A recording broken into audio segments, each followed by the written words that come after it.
Hello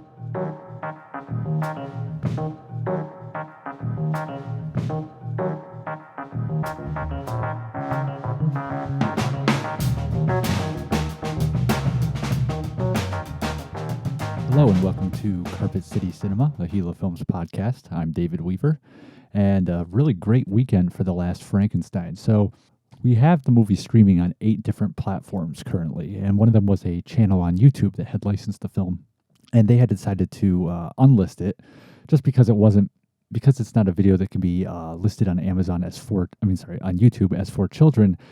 That affects their ability to monetize the movie long term and on a bigger scale and monetize their channel. So they had it up there for about a month, got like 2,500 views. We made a little bit of change off that, but they decided to no longer host it there. And I understand that they have to look at their the bigger picture of all the content they have on there and how they're best going to profit from that.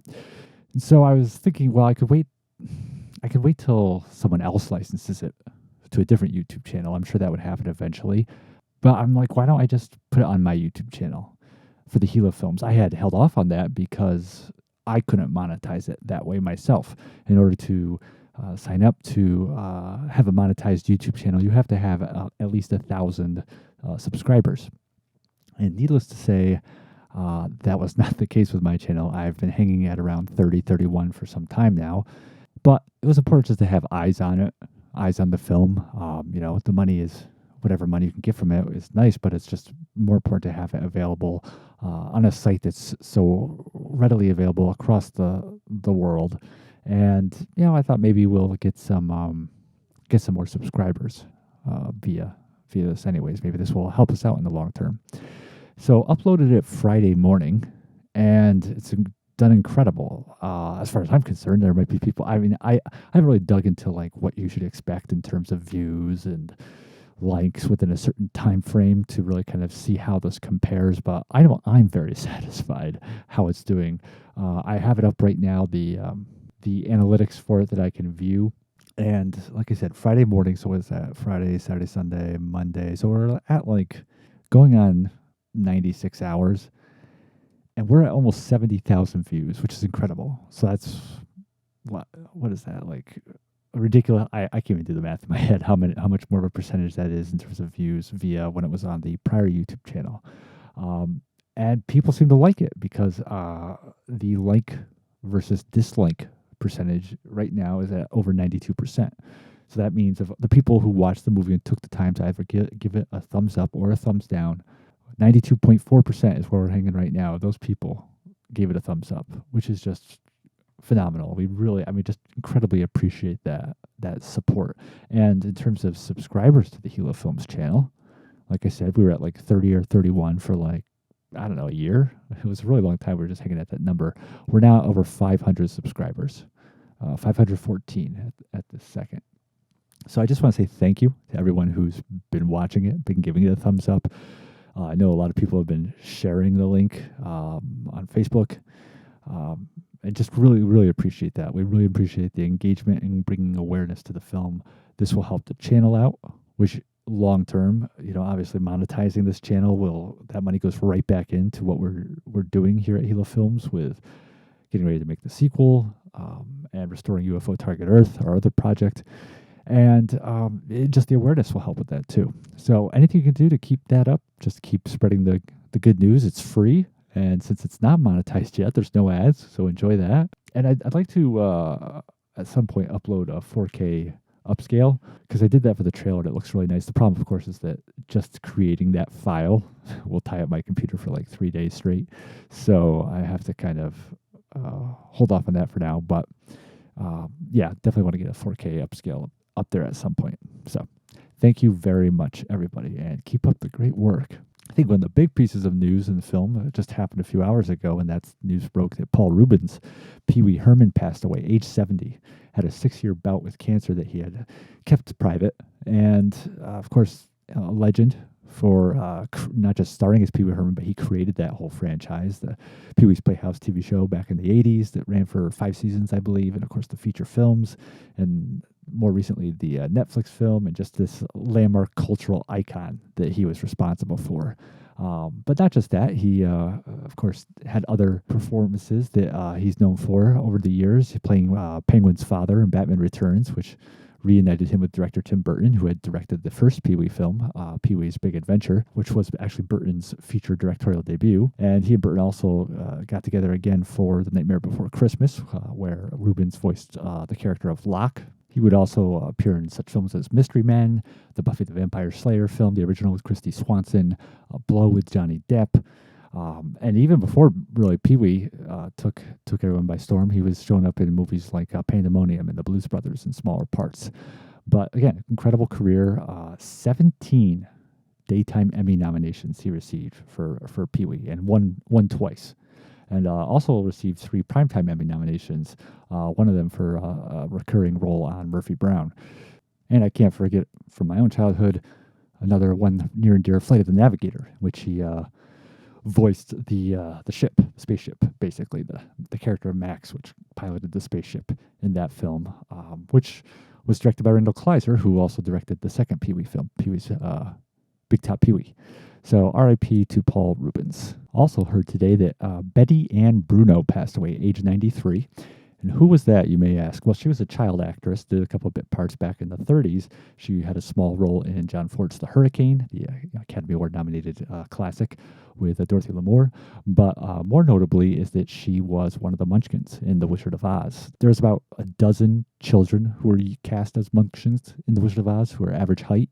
Kind of, I think, more in the background, and everyone else, though, was like 100 plus of the little people who played in those roles. And all of those little people have passed on. Jerry Marin, who was kind of looked at as the face of the little people cast members, he was the last one of them to die. But Bruno was one of, like I said, about a dozen children who show up in the movie.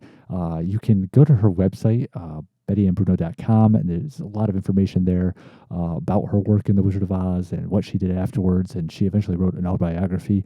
But she went on to a very successful career in the San Francisco Bay Area, just involved mostly as a reporter, a TV reporter, but also did some TV producing and on-air hosting, and even won 3 news Emmys, regional news Emmys. I think there's still a couple left of the other children who were, the average height children who were in the movie. I think a couple of them might still be alive. I don't think she was the last one, but definitely there can't be many left after her. But yeah, just actually read about that just within the last half hour. We also lost actress Inga Swenson, age 90, who was a Tony nominee for stage work, but probably most people remember her for her role on television as German cook Gretchen Kraus on the sitcom Benson. That was a performance which earned her 3 Emmy nominations. She also appeared in such films as Advising Consent, Lipstick, The Betsy, but probably her best-known feature film role was The Miracle Worker, in which she played Helen Keller's mother. So R.I.P. to Inga Swenson, age 90. We also lost screenwriter Julian Barry, age 92. Barry wrote the play Lenny, the biographical play of controversial stand-up comic Lenny Bruce. And that was later turned into a film with Dustin Hoffman, earning an Academy Award nomination for playing the role of Lenny Bruce. And Barry wrote the screenplay for that film as well, and that earned him a Best Script Oscar nomination. Did a couple other films over the years. He wrote the screenplay to Rhinoceros, which was a film that reteamed Gene Wilder and Zero Mostel after their success in The Producers. And he also scripted the Mel Gibson movie The River. Also lost actress Lilia Goldoni, who is probably her best-known role was she was the female lead in John Cassavetes' directorial debut Shadows, the classic film Shadows, and also had key roles in such movies as Alice Doesn't Live Here Anymore, Philip Kaufman's remake of Invasion of the Body Snatchers, the original version of The Italian Job, The Day of the Locust. Genre fans might know her, aside from Body Snatchers, from her work in Hammer Films' Hysteria, as well as Theater of Death and The Unseen, which is that horror movie that stars Barbara Bach.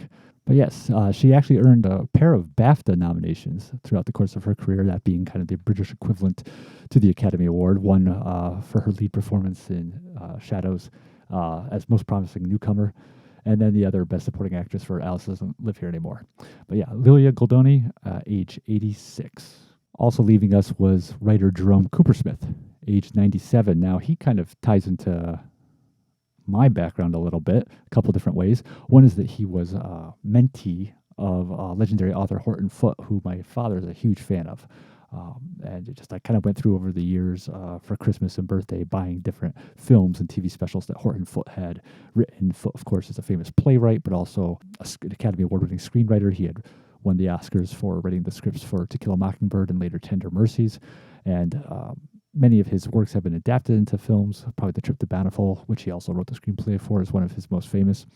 But he was mentor to Jerome Coopersmith. And Coopersmith was a Tony-nominated playwright. He wrote the Sherlock Holmes musical Baker Street, which was met with success. Also co-created the short-lived newspaper drama The Andros Targets. But kind of a little more personal to me, also besides his Horton Foote connection, is that he wrote the two holiday perennial favorites. One is the late 70s TV movie An American Christmas Carol, which starred Henry Winkler as a Ebenezer Scrooge-like character. I believe his name was Benedict Slade, and it updated the Christmas Carol story, Dickens' story, to the Great Depression. And that was a TV movie I watched growing up with my family, and they still check it out. My sister's a big fan of it.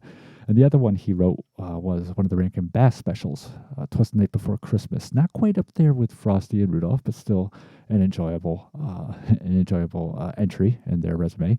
Also wrote another lesser known but still well-regarded Christmas special from 1977 called Have I Got a Christmas for You? So Jerome Coopersmith, who also was a veteran of the Battle of the Bulge, a wounded veteran of the Battle of the Bulge, passed away at age 97. And continuing on the trend of screenwriters who've departed us was two-time Oscar winner Bo Goldman. Now, Goldman, he won Best Screenplay Oscars for One Flew Over the Cuckoo's Nest, and then later for Melvin and Howard, the Jonathan Demme film about a truck driver who supposedly alleged that he had an encounter with Howard Hughes, which led to discovery of a supposed will that in which Hughes left this man a lot of money. Goldman was also later nominated for Son of a Woman, the film that finally got Al Pacino his Oscar, and which Goldman wrote. And he also wrote such scripts as Meet Joe Black, the Brad Pitt remake of Death Takes a Holiday, and the Bette Midler film The Rose, and another Pacino flick, City Hall. But he's actually was I didn't realize this. He's the father-in-law of Todd Field, the many times Academy Award nominated filmmaker who just is coming off the success of his Cate Blanchett movie Tar. But Goldsmith, he was 90 years old when he left us just recently. We also lost actress Josephine Chaplin, age 74, and as that last name might imply, she was one of Charles Chaplin, the legendary silent, and actually later on the sound, comic filmmakers, one of his 11 children. She's actually kind of right in the middle. She was number 6. And she was a result of his final marriage to Eugene O'Neill's daughter, Una. And she appeared in small parts in a couple of her dad's films. She was in Limelight in his last directorial effort, A Countess from Hong Kong, but did go on to actually some bigger roles, some lead roles. She was in Pasolini's The Canterbury Tales. She showed up in the 1976 Jess Franco film Jack the Ripper with Klaus Kinski. She was also in The Bay Boy, the Canadian film, and she starred opposite Lawrence Harvey in Escape to the Sun. And 74 years old, and she still has 7 of her siblings surviving her, probably the best known of which is Geraldine Chaplin, the actress Geraldine Chaplin from Dr. Zhivago. Another actress who also just passed away around the same time was Juliette Méniel. And she starred in several films by the renowned French filmmaker Claude Chabrol. She was in Les Cousins. She appeared in Bluebeard and also in Ophelia. But other films that you might better know her for if you're a genre fan was she was in the famous French horror film Eyes Without a Face, which some people might know from its rather misleading pulpish American title, The Horror Chamber of Dr. Faustus. And fans of Giallo will know her from a supporting role in Antonio Bido's The Bloodstained Shadow. And she was 87 years old when she passed on. And we would be in ill behavior if we did not mention the passing of 2 renowned legendary singers who just left us. One being Sinead O'Connor, who I don't know that she ever really had I don't believe she ever had any kind of acting roles. I mean, other than just appearing on like a Saturday Night Live or something like that. But still, Nothing Compares to You is a iconic music video, aside from just the fact that it's an incredible bit of singing that she did. And she, of course, had a lot of struggles in her life, wrestling with mental health issues and kind of different reactions to her career. And sadly, of course, she was only 56 when she passed away. But no denying that she's left behind this very incredible discography of her work.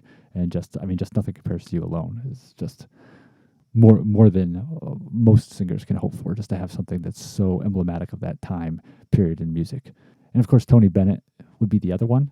Bennett did take a couple passes at acting, one of which is The Oscar, which is the mid-'60s film starring Stephen Boyd as an actor who will do anything to climb the rungs of success and win the titular award. And Tony Bennett is kind of the friend, the buddy of his who gets mistreated by him along the way.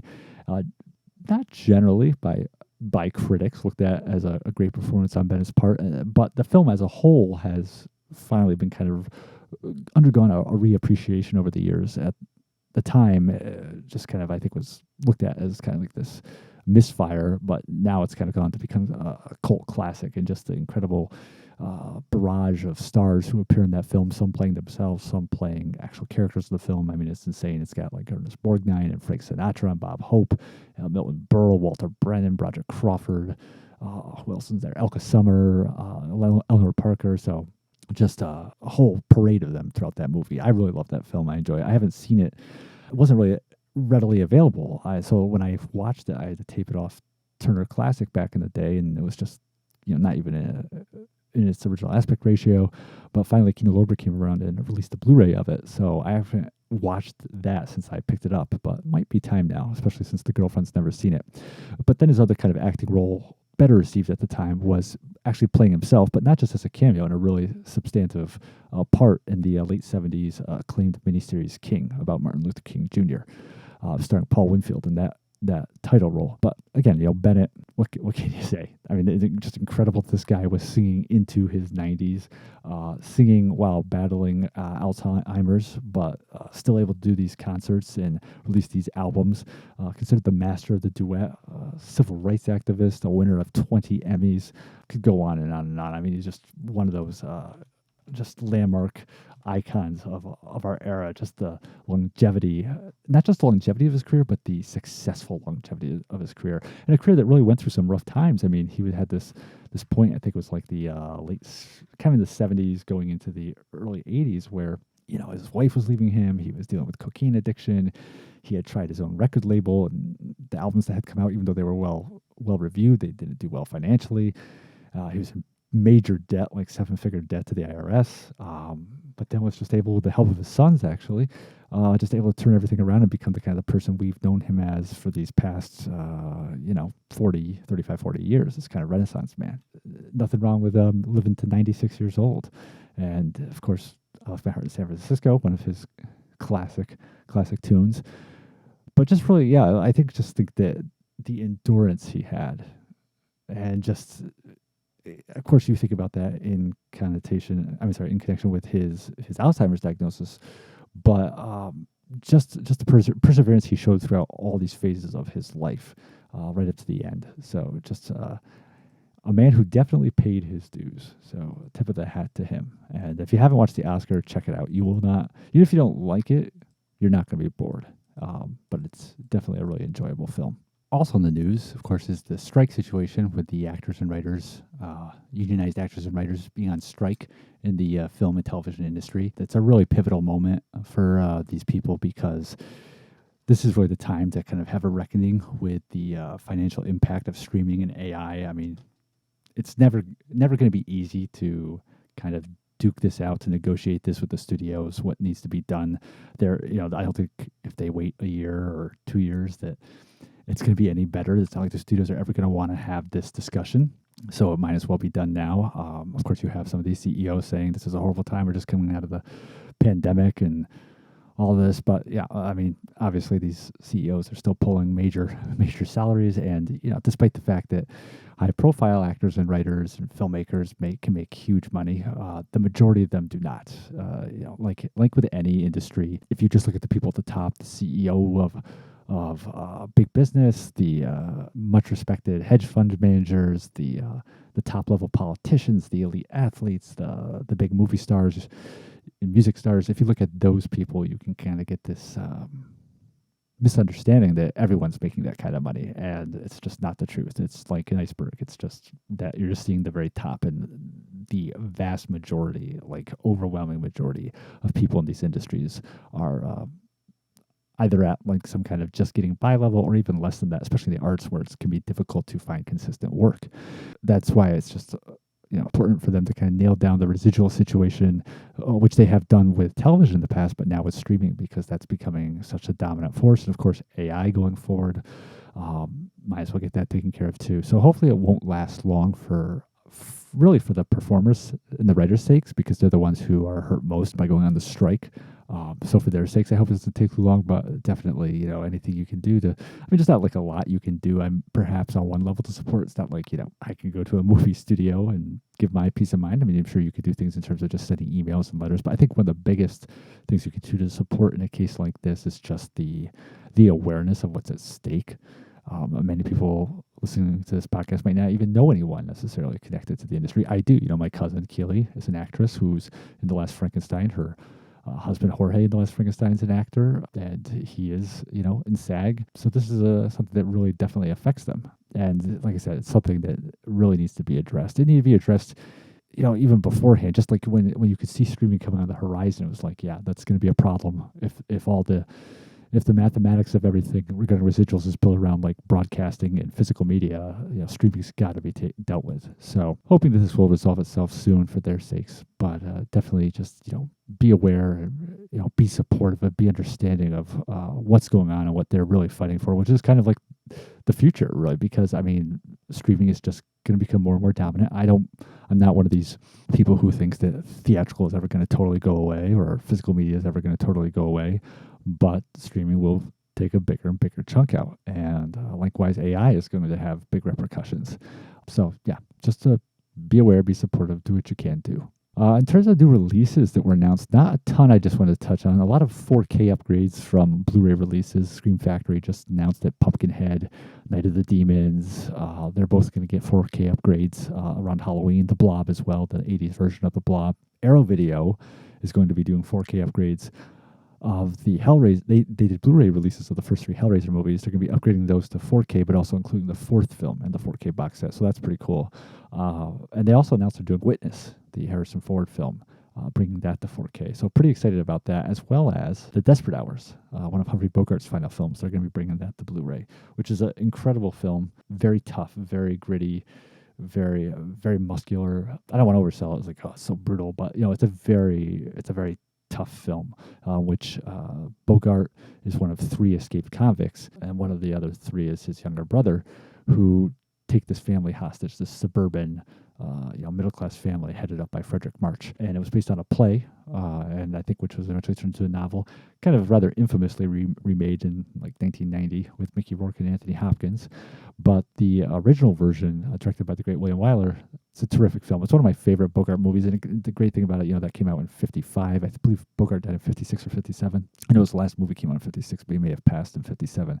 But he's one of those actors that once he became established as a star, it's not that he never had a misfire in the ensuing time of his career until he died, but really overall, you look at the overall trajectory of his career, it's just constantly maintaining quality, constantly right to the end, just churning out these really great films, and delivering incredible performances. I mean, it's a great performance for Bogart. He's not playing the kind of like more like Sam Spade or Rick character, who's just so tough on the outside, has this unbreakable shell, this veneer of almost like play things off coolly.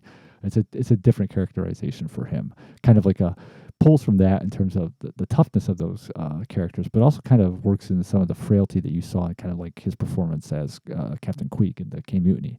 So definitely a film I highly recommend. Great cast all around too. It's got Arthur Kennedy and Martha Scott, Gig Young. So The Desperate Hours coming out from Arrow Video. And that brings us to the movie of the week, which was another first-time watch for me. Quite an interesting film, quite a good film from 1982, Samuel Fuller's White Dog. And this is a film that barely had any kind of release initially when it came out. Was met with a lot of undue controversy, which we'll get into. But the premise of the film is it stars Kristy McNichol as an actress, and she's driving home at night and hits a white German Shepherd. Takes it to a nearby vet clinic, gets it patched up, takes it home while she has notified the local pound and put out posters in the hopes that maybe the owner can be found. She takes it into her house and finds out through a series of events that this isn't just any dog. It's a dog that's been trained to be an attack dog. She believes it's been trained to be like the police style attack dogs. Initially, she starts to realize this when it comes to her defense, when someone breaks into her house. And then after that, the dog carries out another attack on someone closer to her.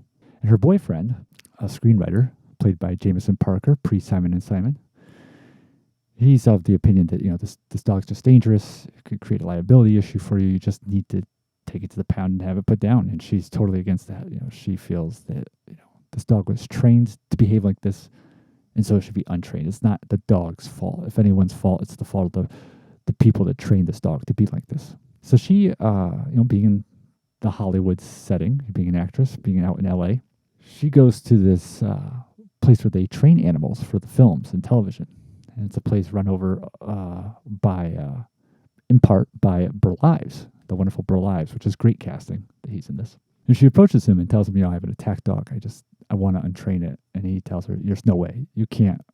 There's no way to untrain an attack dog. It will always have that in its DNA, even if it's peaceful for years to come. It could just turn on you at any time. And so he's not willing to take this on. And as he's escorting her to leave, she has the dog with her. The dog breaks free from her and attacks one of the employees at this pet training place, animal training place. Attacks this person on site, and he's a black person. And that's when the realization comes, which Burl Ives, very emphatically points out, this is a white dog. This isn't like a police dog that was just trained to attack criminals. This is a dog that was trained by someone to attack black people. As he's pointing this out to her, along comes his business partner in this training facility, and it's Paul Winfield playing, obviously, a black man who is unlike Burl Ives, who feels like there's no hope for this animal. You just got to kill it, got to put it down. Paul Winfield walks into this situation, and he's determined to train the dog. He's determined to re-educate it and break it of its racist instincts, because he feels that that's where there's hope. That if a way can be found to retrain these animals, these dogs that have been taught to kill and attack black people on sight, then that will kind of remove the incentive for even creating these animals in the first place. And so he says, give me 5 weeks, and I'm going to try to retrain this dog. And if it doesn't work out, I'll kill it at the end. And you can tell from the conversation he has with Burl Ives that he's tried this before. This is not just like an idea that just came into his head. This is something he's wanted to do for a time. And Kristy McNichol's character, of course, is supportive of the idea because she loves the dog. And I'm not going to really go any more into the plot than that. I don't want to obviously get into spoilers and such, but the whole film serves as an allegory about, of course, racism. Is it something inside people that they can be re-educated? Or is it just something that once it's there always? And I will say that there's a conversation that comes up between McNichol and Winfield at one point, because she asked him, has anybody ever tried to do this before? And he talks about how, there's been some people who've been really well-intentioned who've tried to retrain these animals, these dogs, and they always kind of back off at the last moment, because you get to this point sometimes where this animal has been trained to kill people on sight based on their skin color, and that's how it's developed and grown, and you're trying to retrain it completely, and the animal can just sometimes reach this breaking point where it's just this like cacophony of all these different instincts and training, and the dog, it could just snap and just attack anybody, anything. He describes it as like becoming a homicidal maniac. The film, to kind of go back into its production history, it originates from what was initially a story expanded into a novel by an author named Romain Gary. This story attracted the attention of Paramount Pictures, who had been trying to make this into a movie at least since the mid-'70s. They had Roman Polanski attached to it at one time, Tony Scott, which I think if they had followed through on him, that probably would have been his first movie, because The Hunger ended up being his first movie. I think that came out 80. Arthur Penn director of Bonnie and Clyde. Little Big Man was another one they looked at.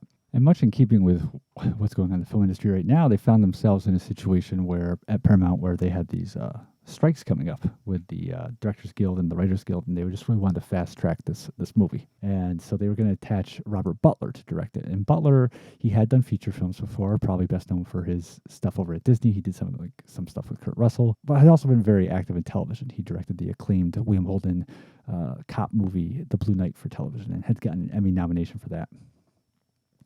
And so they were going to have him direct it, and John Davison, producer John Davison, was assigned to the film. And they kind of looked at it, the studio's looking at this as let's get this just low budget, turn it out, kind of a little bit more of like an exploitation film. But it was Davison who suggested, why don't we bring in Samuel Fuller to direct this movie? Now, Samuel Fuller is a legendary auteur filmmaker who had written scripts earlier in his career and then moved on to directing and had done such acclaimed films as Pickup on South Street, Shock Corridor, The Naked Kiss. He was a very progressive filmmaker and artist, often involved in writing his films. And at this time, he was coming off of having directed The Big Red One, his World War II film with Lee Marvin. And we kind of talked about Samuel Fuller a few episodes back with The Deadly Trackers, how he was the original director on that and how that film went through a whole bunch of troublesome productions issues. And that was kind of what happened in the 70s a lot with Fuller at that stage in his career. The Deadly Trackers ended up falling apart. Another movie, The Klansman, which we had talked about in that episode, fell apart. And The Big Red One had been his first directorial effort in some time. Unfortunately, it was rather cut down from his original version that he had, his original director's cut. And not restored to that more richer length until after he passed away. But he was coming off that film, and of course, he's very progressive, like I said, and he was very outspoken against racism. But at the same time, he was also a director who was used to working on these tight schedules and lower budgets. So Davison saw in him kind of like this perfect combination of what they wanted. Someone who could turn this into something more than just an exploitation film, but who would also get the film done on time and on budget. Fuller had actually known Romaine Gary back in the day, the author of the original story. And apparently Gary, who was married to actress Jean Seberg, who was a very well-known actress who starred in the French New Wave classic Breathless and who had a very tragic life of her own, they apparently had undergone a situation like in this story where they had a dog that turned out to be an attack dog.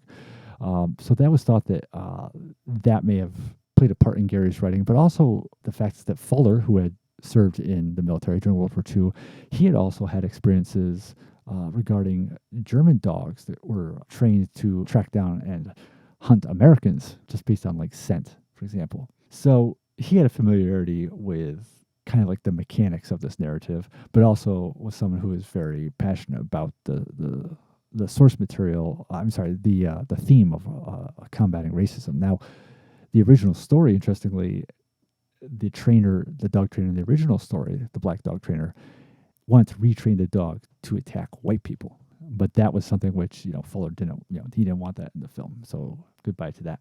So he was very, successful in terms of getting this, like I said, getting this film done responsibly. But there was a lot of concern about the content of the film and that it would be perceived as racist, despite the fact that it's an extremely anti-racist film. And some reaching out was done to the NAACP to have a representative come on set to the film and to check for racial elements. Well, this was done without Samuel Fuller's buy-in. And having been someone who was so progressive, he was offended at this and had this representative escorted off the set, which, he was of the belief that this kind of what kind of led to the film really becoming the hot potato, because suddenly after that, these rumors started going around that the film had racist content, and the NAACP ended up placing the movie on what was called its whitelist, meaning that there was a potential for a film to be boycotted by black people. And this was done even though no one at the organization, no one at the NAACP had even seen the final product. But it was already, of course, starting to attract all this really negative attention, the project. And so the film ended up making its world premiere in France, where Fuller was highly regarded, and the film got great reviews. But Paramount was really dodgy about the U.S. release, and so what they decided to do was just they put it in 5 theaters in Detroit for 1 week. And according to the producer of the film, he said, quote, "With no trailer, no poster, and no promotion. It did no business and was shelved as uncommercial. Fuller was so devastated he went into self-imposed exile in France and never made another studio film," end quote. And I mean, that's true. He did direct 2 features after that, but they were both over in Europe that he did those. There was a plan to broadcast the movie on TV in 1984, a couple years later, and then NBC ended up pulling the film, saying it was not appropriate to screen. And the film really didn't get an actual real theatrical screening of any kind of repute till 1991, when it showed at the New York's Film Forum and got, of course, fantastic reviews. But yeah, I mean, I've seen some of Fuller's work before this, and of the works of his I've seen so far, this is the one that really kind of finally sunk in and makes me really want to dig into his other work. And I have a bunch of his stuff lying around here. I know Indicator did a box set of some of his films, and so did Eureka. Those are 2 British labels, and so I've got both of those here. And of course, Sam Fuller, bringing it back to The Last Frankenstein, Sam Fuller worked with our very near and dear Robert Dix, who played the Frankenstein grandfather in our film. He appeared as one of the key roles, one of his probably best roles in Samuel Fuller's 40 Guns. But in watching White Dog, you could really see how such a wise idea it was to bring Fuller in. The thing about Fuller that really kind of resonated with me in watching this film was the toughness, the muscularity of this film. It's like an uncut gem, like a diamond in the rough, to use that phrase. It's got some roughness in certain spots. Sometimes a performance might be a little off, or there might be some questions you have about the logic of a character's motivation. But it's such a dynamic, such an engrossing film, and without overplaying the word, I don't want to say it ever, I'm not trying to say it ever moved me beyond a reckoning, but it is it does have an emotional power to it, this movie. And so you're able to take those flaws it has and put them in perspective, in proportion. I mean, Fuller was someone who lived a very dynamic life. He was a reporter. He was in, like I said, the military during World War II. He was someone who had battles with producers and executives on his films, like we've talked about, with The Deadly Trackers and The Klansman being taken out of his hands and movies being recut. He was a filmmaker who wasn't afraid to shy away from controversial topics. His films touched upon not just racism, but things like child molestation, mental illness. This guy didn't shy away from any of that. And in watching White Dog, which, he was like 70 years old when this movie came out, which, isn't one foot in the grave, but at the same time, it's 1982, 70 years old, so it's definitely kind of up there. And he just comes into this film with all the energy and all the fight that he's had throughout his entire life, and puts it into this film and delivers such a kinetic product. And I don't mean that in the sense that the film is like this wall-to-wall action beats, but I just mean that in the sense that it never just kind of it never puts the gear into neutral. It never just like falls asleep at the wheel. It's always engaging its audience, even when it's just dialogue scenes. It's very, very aware of the narrative and the subject matter it has at its hands, and is being made in such a way, such a style, as to constantly engage the audience with that narrative and that subject matter. It's a movie that I think, regardless of how you feel about it and how you judge it at the end, it's not a movie that you ever turn away from once you start watching it. And at the same time, it's constantly engaging you on this kind of like intellectual level, where it's this whole conversation about the nature of racism and the ability to expunge it from someone through re-education. And as it's doing all that, maintaining your interest, engaging with your mind, it is emotionally connecting with you, because I think one of the things that kind of stands out about it watching it is the dog itself, which great dogs they had in this film. They had 5 dogs, different dogs to play the main dog. But it's the fact that you can't help but feel like this dog is like this. It's even though it's you're seeing it as extremely vicious, extremely dangerous, except when, when it's around like Kristy McNichol, it's very loving and supportive. But throughout the retraining process that Paul Winfield's trying to put it through, it's extremely aggressive and dangerous because it sees him as a black person he needs to attack.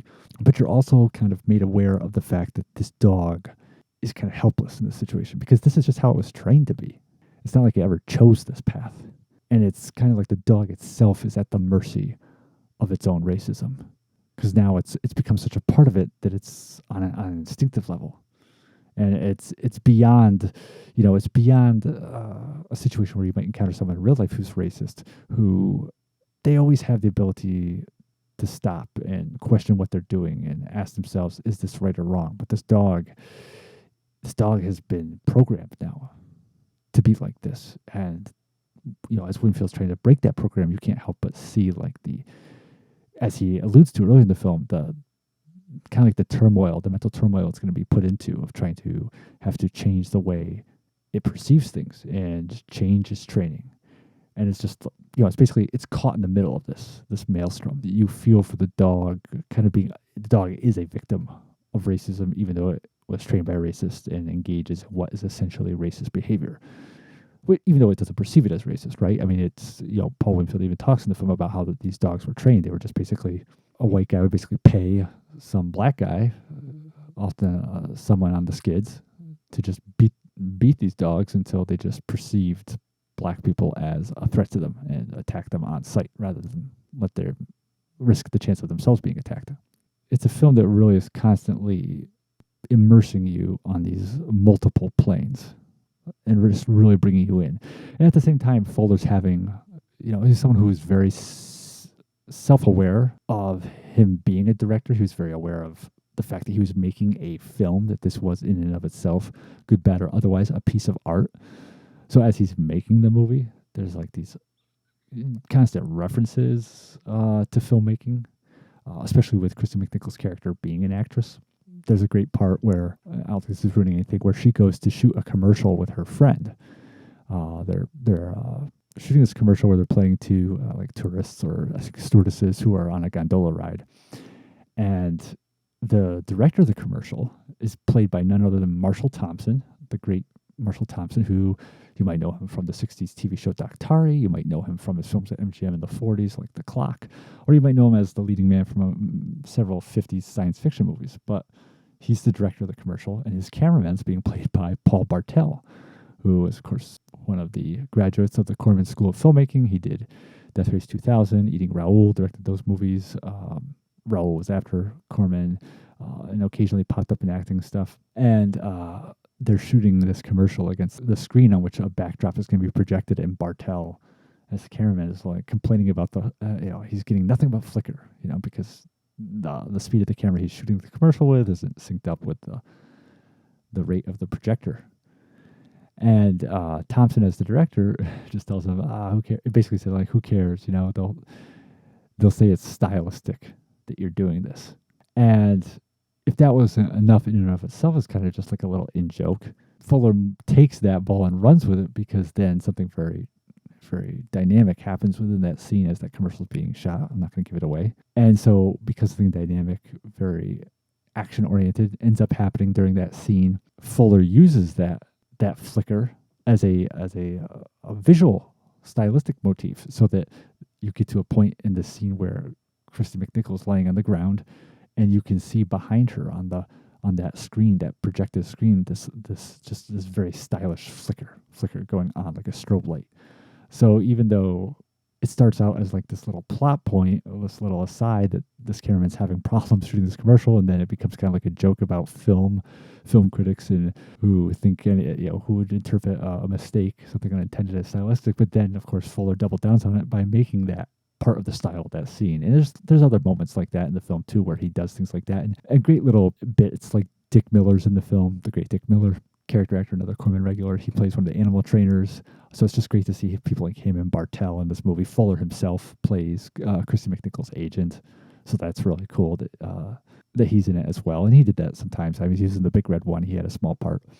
And just speaking of the bigger casting, I really do like Burl Ives being this. This is obviously later era in his career. But I mean, I love his voice. Obviously, he was a great singer, Academy Award-winning actor. But I just think that was a really good, really very thoughtful casting. McNichol, it's interesting because Jodie Foster was originally who Fuller wanted to get in on this, but her schedule wasn't going to work out. Which I'm a huge Jodie Foster fan, so even though I have no problem with McNichol's performance in this movie, once I read that Foster was the original intention to play the lead role, it's kind of like, I would have loved to have seen that. And that is, of course, no slight against Kristy McNichol, who I also enjoy seeing her work. I think Paul Winfield, who's an actor who I do love a lot, I think that his performance is the one where sometimes it goes just a notch beyond where it should be, to the point where you're reminded that it is a performance, and it sometimes loses some of its naturalism. Again, not a bad performance by any stretch, but it's something I've seen sometimes that Winfield will do. Again, though, an Academy Award-nominated actor for Sounder, and who has given more than his fair share of just completely great performances, even in smaller roles like The Terminator. You know, he has a much smaller supporting role in a film like that, or Star Trek 2. Really solid. Just this film was one where sometimes, again, it was just there were some moments, not all the time, but there were some moments where his performance was just a bit too much. He was at 100 and he's giving 108% when maybe he should have just been doing 100. But again, not gonna knock him in totality for his performance just because of that. Real kudos to the behind the scenes talent on this too. Film was shot by Bruce Surtees, son of famed cameraman Robert Surtees, but Bruce himself was a really well-known cinematographer. Shot Dirty Harry, Escape from Alcatraz, The Shootist. Music, the music is by the legendary Ennio Morricone, the Italian composer, who was actually suggested to Fuller by Fuller's wife, Crystal Lang, who took on small roles in some of Fuller's films. She plays the veterinarian nurse in this film near the beginning. But his theme, which is constantly gone back to throughout the film, plays over the opening credits, is excellent. It's great. And then the script was, it had different people working on it over the years as it was developing at Paramount. Like Nicholas Kazan was working on it at one point, but the final script ended up with Fuller himself writing it with Curtis Hanson. And I believe Hanson had actually been involved earlier on the script back in the earlier days of production, and he kind of came back to it. He was brought back to it. Hanson, yet again, another graduate of the Corman School of Filmmaking, who went on to an extremely successful career of his own as a director with films like LA Confidential and 8 Mile. And so the script is both his and Fuller's. Production value on this, like, if you watch the trailer, so if you go to YouTube, there's a fan-made trailer, but I haven't watched that, but there's also a upscale trailer from a Betamax release, which is actually like an original trailer. And it's interesting because you watch that trailer and it completely ignores the racism aspect of the film, that this dog was trained to attack black people. If you watch the trailer, you think it's like a Cujo movie where like it's just a crazy dog, but you can kind of see like there's this huge car crash scene in this movie, which is just it's very well done. And it just kind of speaks to the fact that even though they were shooting this on, they were trying to keep this on a more responsible budget, Paramount, that Fuller was still able to deliver strong production value within this tight budget. Just real mastery, basically, of having to work on a lower budget. He wasn't, unlike a director who, some directors don't know how to respond to that, don't know how to respond to restricted budgets, and don't know how to maximize that. But Fuller, completely does. He really knows how to make the film look as big as possible with any financial restraints at his disposal. So, I mean, I definitely recommend this film. Absolutely recommend it. It's definitely one that I'm still processing, and will probably continue to do so for a while. I was reading some articles about it online. Criterion put this out on DVD. I have the imported Blu-ray that Eureka in the UK put out. I'm sure Criterion will put it out on Blu-ray too at some point. But if you go to Criterion's website, they have a really good in-depth piece writing on the film. And I definitely recommend checking that out. But yeah, I really recommend watching this movie because it's something, like I said, it's not a movie that, again, whether you like it or not, it's not a movie you're going to forget. Obviously, I'm not going to give away the ending to the film, but it's an ending you won't forget. It's an ending that stays with you. It's a very complete piece, this film, from beginning to end. And as you think about it as an analogy to racism in humans, I think that all the more kind of makes you really want to think more about the ending and what exactly is it implying about this issue. So check it out, White Dog, directed by Samuel Fuller, 1982, from Paramount. And that'll do it for this episode of Carpet City Cinema. Thank you again for listening. Thank you for all the support in promoting The Last Frankenstein. Please, anything you can do to continue with that is greatly appreciated, and continue to promote Carpet City Cinema. But thank you again for listening, and we will talk to you next week.